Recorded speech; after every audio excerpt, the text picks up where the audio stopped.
दोस्तों ये है YouTube पर मौजूद सबसे आसान और बेहतरीन स्पोकन इंग्लिश कोर्स की क्लास नंबर 16। इंग्लिश बेहतर बनाने के लिए YouTube पर सैकड़ों कोर्सेज मौजूद हैं और हर कोर्स की अलग ही खासियत है। दोस्तों हमारे इस कोर्स में हम क्या अलग करवा रहे हैं, मैं ज़रा वो आपके साथ शेयर कर लूँ। दोस्तों आप इस क्लास को मुकम्मल देख तो लेंगे, लेकिन बाद में आपको ये कैसे पता चलेगा कि आपने ये ठीक सीख लिया है, यानी जो आपने सीखा है वो बिल्कुल ठीक सीखा है, कहीं कोई कमी बेशी रह तो नहीं गई। तो उसके लिए हम आपकी प्रैक्टिसेस कमेंट्स में चेक कर रहे हैं, ठीक है। क्लास को मुकम्मल देख लेने के बाद आखिर में एक प्रैक्टिस दी गई है, आप वो प्रैक्टिस करके हमें कमेंट्स में अपनी प्रैक्टिस चेक करवा सकते हैं और हम आपकी प्रैक्टिस चेक करके आपको बताएंगे कि कहाँ आपने गलती कर दी है और अगर कहीं इम्प्रूवमेंट की ज़रूरत है तो हम आपको वो भी बताते हैं। नंबर 2, आपकी आसानी के लिए बाद में आप इसको रिवाइज़ कर सकें, आपकी आसानी के लिए हम इस कोर्स के मुकम्मल नोट्स आपके साथ शेयर कर रहे हैं PDF में, ठीक है। सो वो भी आप डाउनलोड कर सकते हैं, तो उसका लिंक डिस्क्रिप्शन में दे दिया गया है। सो दोस्तों अभी तक हमने 15 क्लासेस कर ली हैं। अगर आप ये क्लास पहली दफ़ा देख रहे हैं, सुन रहे हैं, तो अभी डिस्क्रिप्शन में दिए गए लिंक से हमारा कोर्स क्लास नंबर 1 से स्टार्ट कीजिए और अपनी प्रैक्टिसेस चेक करवाइए और बेहतरीन इंग्लिश लर्निंग कीजिए। तो आइए देख लेते हैं जी। स्पोकन इंग्लिश क्लास नंबर 15 में हमने कुछ ये स्ट्रक्चर्स सीखे हैं। अच्छा दोस्तों, एक और पॉइंट मैं यहाँ पर हाईलाइट कर दूँ कि अगर आपने क्लास नंबर 1 सीखी है तो उसमें टोटली अलग चीज़ें हैं, क्लास नंबर 2 में अलग हैं, सारी एक दूसरे के इंडिपेंडेंट हैं। आपको ज़रूरी नहीं कि अगर आप क्लास नंबर 15 या 16 देख रहे हैं तो उससे आप पिछली क्लासेस आपके लिए देखना लाजमी है उसको सीखने के लिए, ऐसा नहीं है। हर क्लास में कुछ अलग ही सिखाया जा रहा है जो कि आपकी इंग्लिश, आपकी स्पीकिंग को बेहतर बनाता जाता है, ठीक है। सो आप देखिए, स्पोकन इंग्लिश क्लास नंबर 15 में हमारे पास ये टॉपिक्स रहे। ये 5 चीज़ें हमने बहुत अच्छी तरह से डिटेल में सीखी, इनको हम कैसे यूज़ करते हैं डेली लाइफ में वो भी हमने सीखा। तो आप भी क्लास नंबर 15 भी देखिए और क्लास नंबर 1 से अगर आप पहली दफ़ा देख रहे हैं तो मुकम्मल कोर्स को शुरू कीजिए जी। तो अब बढ़ते हैं हमारे आज के लेसन की तरफ, क्लास की तरफ। दोस्तों उर्दू में हम आम तौर पर कुछ इस तरह के वर्ड्स बोल रहे होते हैं, मत हो, मत बनो, ना हो, ना बनो। जैसे हम किसी को कहते हैं उदास ना हो, बेवकूफ़ मत बनो, शर्माओ नहीं या मत शर्माओ। एक ही बात है, एक ही बात को कहने के उर्दू में 2 सेंटेंसेस हैं, ओके। अब इस चीज़ को इंग्लिश में कैसे कहते हैं, इसके लिए हमारे पास एक छोटा सा स्ट्रक्चर है, ठीक है। स्ट्रक्चर मतलब एक फार्मूला है। तो ये फार्मूला बेसिकली क्या है? डोंट बी, डोंट मतलब डू नॉट, ठीक है, डू नॉट, जिसको हमने शॉर्ट करके कॉन्ट्रैक्शन इसकी बनाई और ये बन गया डोंट, ठीक है। कॉन्ट्रैक्शन का मतलब कि हमने इसको कम कर दिया है, ठीक है, डोंट बी। और उसके बाद हम कह रहे हैं वो चीज़ जिसे हम किसी को ना बनने के लिए मना कर रहे हैं, ठीक है। जैसे सैड, फुलिश, शाय, स्मार्ट और ओवर स्मार्ट या जेलस। तो इस तरह के जो वर्ड्स हैं ये होते हैं एडजेक्टिव्स। दोस्तों एडजेक्टिव्स वो वर्ड हैं जो किसी नाउन को यानी किसी शख्स या चीज़ को मज़ीद उसके बारे में बताते हैं, ठीक है, उसमें मज़ीद मानी ऐड करते हैं, राइट। तो एडजेक्टिव्स वो वर्ड्स हैं। अब देखिए एडजेक्टिव्स यहाँ पर हालत को भी बयान कर रहे हैं। यहाँ पर देखिए किसी की क्वालिटी है, ओवर स्मार्ट और smart, confident, jealous.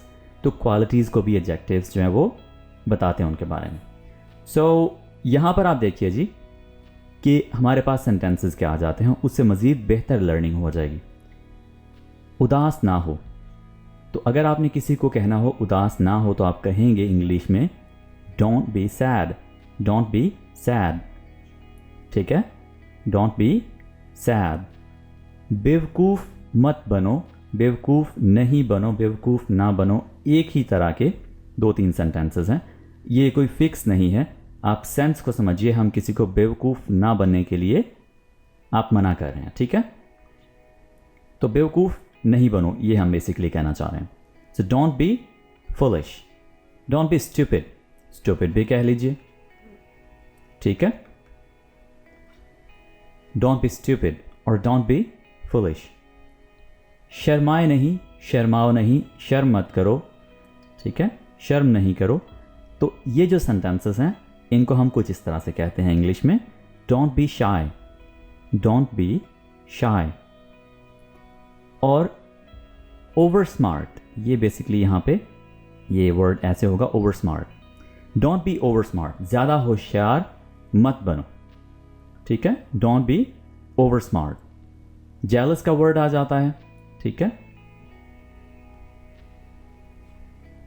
Don't be jealous, don't be jealous, जलो मत, सड़ो मत, ओके। सो हसद मत करो। ये बेसिकली हमारा हो गया पहला स्ट्रक्चर, जिससे हमारे लिए इंग्लिश बोलना उस ख़ास सिचुएशन में आसान हो जाएगा जिसमें हम किसी को किसी ख़ास क्वालिटी पर काम करने से मना कर रहे हैं कि वो ये क्वालिटी मत अपनाए, ऐसा मत बने, ऐसी हालत को मत अपनाए या ऐसी हालत में मत जाए, ठीक है दोस्तों। ये हो गया हमारे पास डोंट बी और प्लस एडजेक्टिव। जी, तो आगे बढ़ते हैं। हमारा नेक्स्ट स्ट्रक्चर क्या है। आमतौर पर आपको कोई काम करने में अगर मुश्किल पेश आ रही हो, दिक्कत हो रही हो, तो आप इस बात को किसी को कैसे बताएंगे इंग्लिश में। उस प्रॉब्लम के सॉल्यूशन के लिए हमारे पास है जी ये स्ट्रक्चर, ठीक है। यानी अगर मुझे कोई ख़ास काम करने में मुश्किल पेश आ रही है, आप इस बात को इंग्लिश में कहना चाहें तो आपके पास है ये स्ट्रक्चर, ठीक है, जिसमें आपके पास सबसे मेन वर्ड है हैविंग ट्रबल, और उसके बाद क्या है, आपके पास वर्ड आ जाता है जी आईएनजी वाला, यानी वर्ब की वो फॉर्म जिसके साथ आईएनजी लगा होता है, ठीक है। मैं ज़्यादा ग्रामर की गहराइयों में नहीं जाऊंगा, सिंपली हम चूंकि स्पोकन इंग्लिश बेहतर बनाने की कोशिश कर रहे हैं, तो आपने यहाँ मेरे साथ सिर्फ और सिर्फ इतनी बात सीखनी है कि आईएनजी वाला वर्ब लगेगा, ठीक है। यानी सबसे पहले सब्जेक्ट आ जाएगा, उसके बाद हैविंग ट्रबल, यानी इज एम आर के साथ या जो भी उसके साथ वर्ड लगेगा, वर्ब लगेगा, उसके साथ हैविंग ट्रबल आ जाएगा, और फिर वो काम जिससे आपको दिक्कत हो रही है, जो करने में आपको मुश्किल पेश आ रही है, ठीक है जी। तो अब देखते हैं कुछ सेंटेंसेस से कि हम इसको बेसिकली कैसे यूज़ कर सकते हैं, कैसा हमारे पास सेंटेंस का स्ट्रक्चर बनेगा। अगर मुझे सवाल हल करने में मुश्किल पेश आ रही है तो मैं इसको इंग्लिश में कैसे कहूँगा। सबसे पहले मैं कहूँगा जी सब्जेक्ट, यानी वो मैं हूँ, आई, उसके बाद एम, जिसको जोड़कर मैंने क्या कर दिया है, आई एम को आई एम, ठीक है। आई एम हैविंग ट्रबल, ये हमारे पास जो पूरा एक फार्मूला के मुताबिक आ गया, हैविंग ट्रबल। उसके बाद मैंने जो बात की थी कि जो करने में दिक्कत आ रही हो वो क्या है जी, सॉल्व करने में। सॉल्व क्या, क्वेश्चन, तो solving the question, solving the quiz जी। I am having trouble solving the quiz, ठीक है। सो इस तरह से आप बड़ी आसानी से ये सेंटेंसेस बना सकते हैं, वो बातें कर सकते हैं जब आपको कहना हो कि मुझे ये करने में दिक्कत हो रही है, मुश्किल पेश आ रही है, ठीक है। अब बढ़ते हैं जी हमारे नेक्स्ट सेंटेंस की तरफ। उसे गाड़ी पार्क करने में मुश्किल पेश आ रही है, तो इसमें यहां पर चूंकि आए था तो हमने उसके साथ एम लगा दिया। यहां पर हमारे पास है शी, तो उसके साथ हमने इज लगाना है। तो शी इज को कॉन्ट्रैक्शन बनाकर हमने क्या कर दिया, शी इज हैविंग ट्रबल, ठीक है, she is having trouble parking, यानी ये जो आईएनजी वाला वर्ब था वो लगा दिया, पार्किंग द कार, यानी वो काम जिसमें दिक्कत आ रही है, मुश्किल हो रही है, वो हमने यहां पर लगा देना, ठीक है, ट्रबल पार्किंग द कार, ठीक है। अब बढ़ते हैं जी नेक्स्ट सेंटेंस की तरफ, इसको समझते हैं। उन्हें सामान लोड करने में मुश्किल पेश आ रही है। अच्छा जी, आईएनजी वाला यहां पर देखिए कौन सा काम है जिसके लिए उन्हें मुश्किल पेश आ रही है? लोड करना, ठीक है, लोड करने में मुश्किल पेश आ रही है, तो उसको हमने आईएनजी के साथ लेना है, लोडिंग। और उन्हें, तो वो हो गया दे आर, ठीक है, दे आर हैविंग ट्रबल, ये तो हमारे पास फिक्स्ड ही रहता है। They are having trouble loading the luggage. तो जिसमें दिक्कत पेश आ रही है, जिसमें मुश्किल पेश आ रही है, वो यहाँ पर ट्रबल के फ़ौरन बाद लग गया और फिर वो चीज़ जिसमें दिक्कत हो रही है, ठीक है, ये ऐसे loading the luggage, parking the car, solving the question. तो आई होप कि ये वाला जो मामला है हैविंग ट्रबल वाला, ये अब मज़ीद ट्रबल नहीं पैदा करेगा। सो दोस्तों, ये हमारा सेकंड स्ट्रक्चर बिल्कुल क्लियर हो गया है। अगर आप इसको नेगेटिव में बनाना चाहें तो आप कुछ इस तरह से बनाएंगे, I am not having any trouble, she is not having any trouble, यानी उसे कोई मुश्किल नहीं पेश आ रही। They are not having any trouble, ठीक है, एनी आप लगाना चाहें तो लगाइए, अगर ज़रूरत पड़े तो, यानी ज़्यादा स्ट्रेस के लिए। अगर नहीं ज़रूरत पड़े तो मत लगाइए। They are not having trouble loading the luggage. तो दोस्तों, इस तरह से आप प्रेजेंट में बातें कर सकते हैं। अच्छा दोस्तों, अगर आपने इसी स्ट्रक्चर को पास्ट में यूज़ करना हो, यानी पास्ट की बातें कहने के लिए कि मुझे मुश्किल पेश आ रही थी, तो तब आप कैसे कहेंगे? आप जो भी सिंगुलर सब्जेक्ट्स हैं उनके साथ तो आप यूज़ कर लेंगे वाज, और जो प्लूरल हैं उनके साथ आप यूज़ करेंगे वर। यू के साथ भी वर का यूज़ किया जाएगा, ठीक है। आई वॉज हैविंग ट्रबल, ठीक है, she was having trouble, they were having trouble. तो अगर आप इस तरह से वाज एंड वर का यूज़ करते हैं तो ये सेंटेंसेस पास्ट में जाते हैं, और फिर इनका मतलब क्या बन जाता है कि मुझे सवाल हल करने में मुश्किल पेश आ रही थी।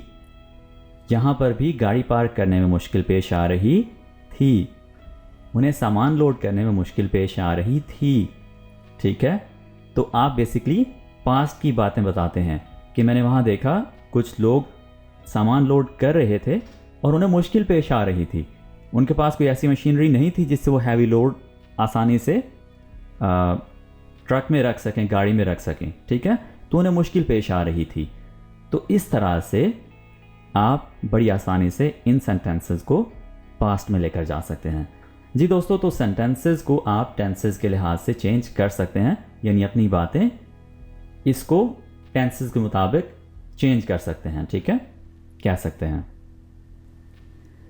दोस्तों, अगर किसी को कोई काम करना पड़े, वो चाहे किसी मजबूरी की वजह से या वजह चाहे कुछ भी हो, अगर लफ्ज़ पढ़े या पढ़ा या पढ़ी आ गया है तो इसका मतलब है कि उसे वो करना पड़ा है, ठीक है, यानी कोई ना कोई वजह थी जिसकी वजह से करना पड़ा है, राइट।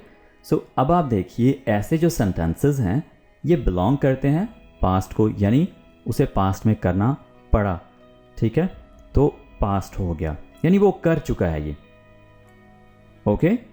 तो इसके लिए अगर हम इंग्लिश में स्ट्रक्चर देखें कि कौन सा यूज़ होगा तो वो ये है, और इसमें क्या क्या यूज़ हुआ है? सबसे पहले सब्जेक्ट, उसके बाद हैड टू, सिर्फ और सिर्फ हैड टू यूज़ होगा और इसमें कोई भी चक्कर नहीं है, ठीक है।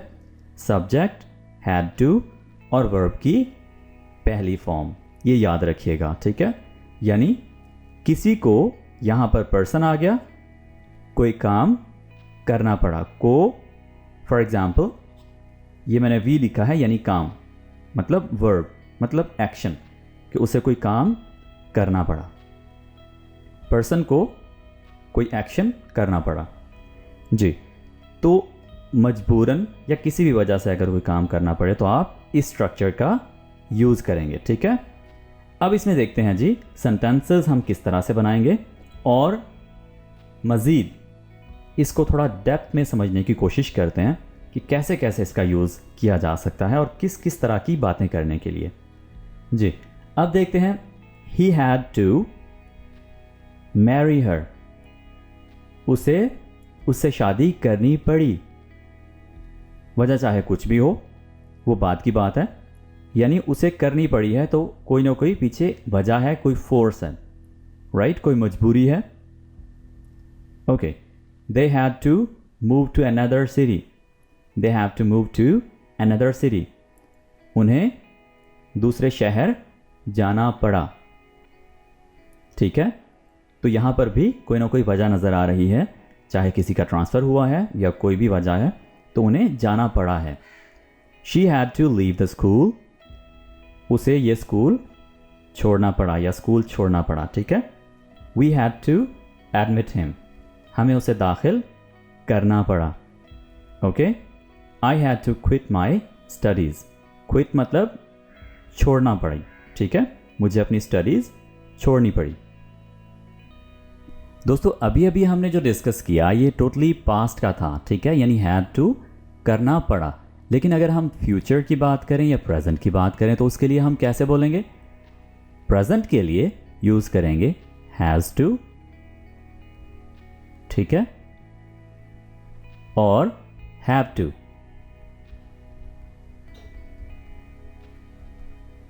जी हाँ, हैव टू और हैज़ टू। और फ्यूचर के लिए हम क्या यूज़ करेंगे? Will have to.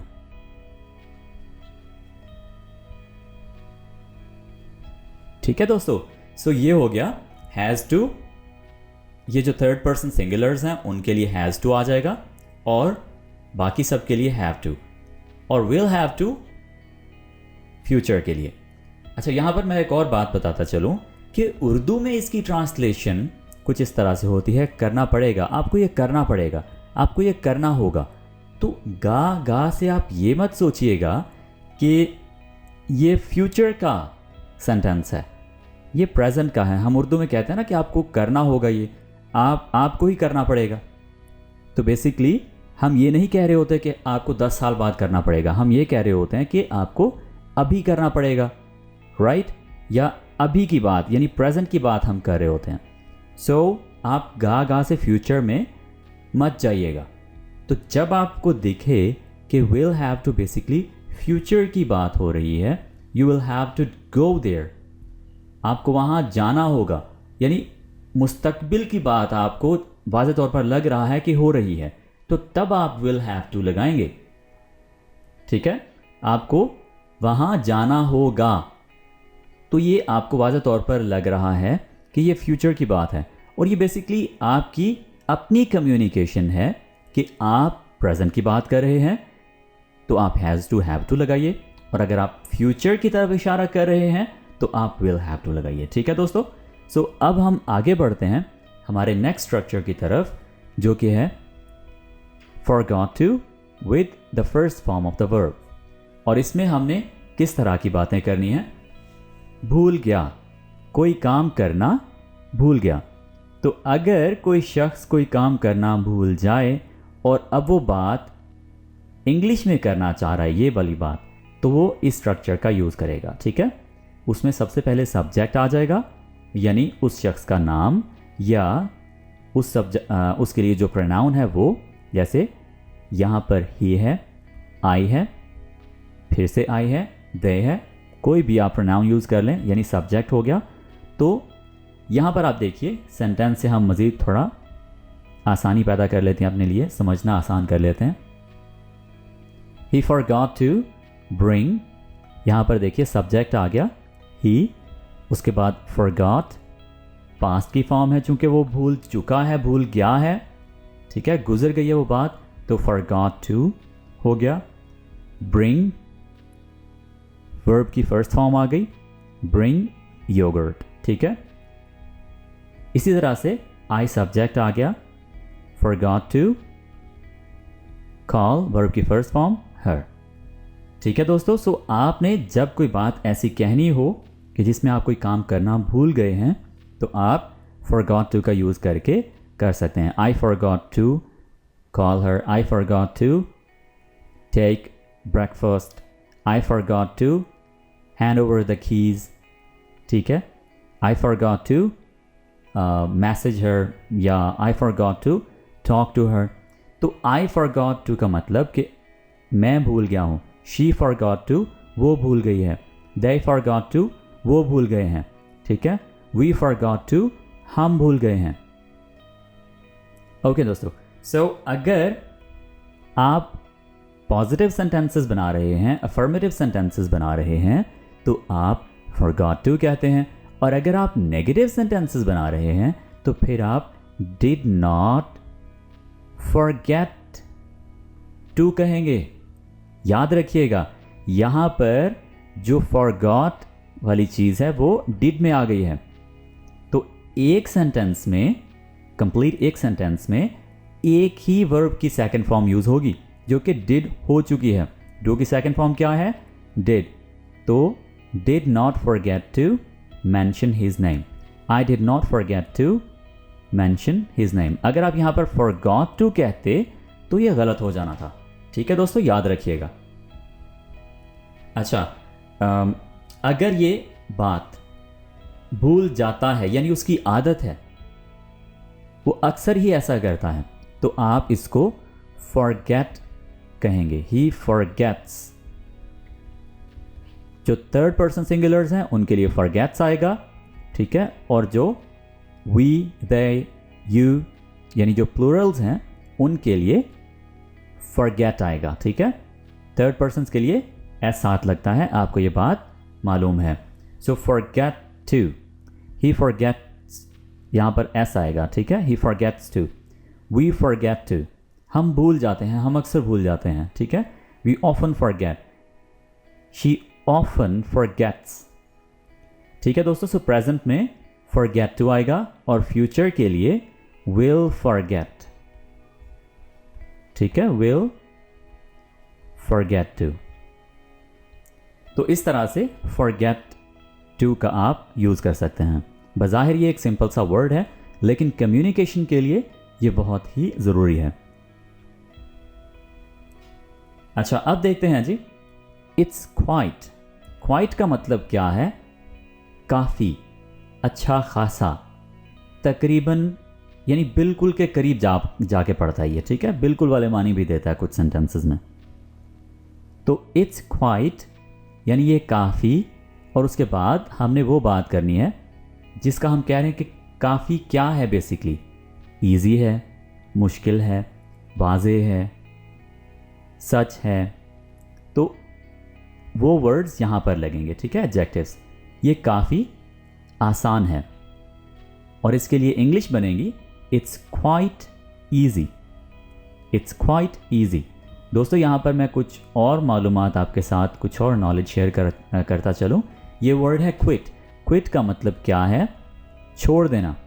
जैसे क्विट स्मोकिंग, ठीक है, क्विट स्मोकिंग प्लीज।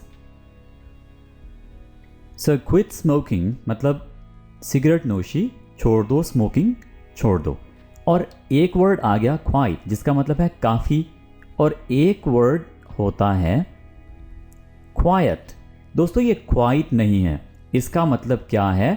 खामोशी, साइलेंस, ठीक है, ये वो वाला है, यानी खामोशी वाला है। कीप क्वाइट, खामोश रहें। तो क्वाइट मतलब खामोशी। Quit, quite, quite, quiet and quite, quite, quite, इनकी प्रोनाउंसिएशन का ये डिफरेंस है, याद रखिएगा, ठीक है। इट्स क्वाइट ऑब्वियस, ये काफ़ी वाज़े है, ये तकरीबन वाज़े है, बिल्कुल वाज़े है, ठीक है। इट्स क्वाइट सिंपल, ये काफ़ी सादा है। इट्स क्वाइट ट्रू, ये बिल्कुल सच है, तकरीबन सच है, काफ़ी हद तक सच है। तो दोस्तों, इस तरह से इट्स क्वाइट का यूज़ किया जाता है। अब आपने करना क्या है? ये अभी तक हमने जितने स्ट्रक्चर्स सीखे हैं, इन सब को प्रैक्टिस करना है कमेंट्स में। वो कैसे? आपने इन सब के 3-3 सेंटेंसेस बनाकर या 2-2 बनाकर, इवन अगर आप एक भी बनाकर करें, तो पता चलेगा कि आपने इनको लर्न किया है, आपने इन पर मेहनत की है। सो आप अपना नाम टाइप करके कमेंट्स में अपनी प्रैक्टिस सबमिट कीजिए। इंशाल्लाह आपको विद इन आवर्स अपनी प्रैक्टिस का फीडबैक मिलेगा। हम आपकी प्रैक्टिस चेक करके आपकी जहाँ पर गलती होगी वो बताएंगे, जहाँ पर जिस तरह से इम्प्रूवमेंट की ज़रूरत होगी वो भी सजेस्ट करेंगे। Thank you very much for watching. Take care, bye for now.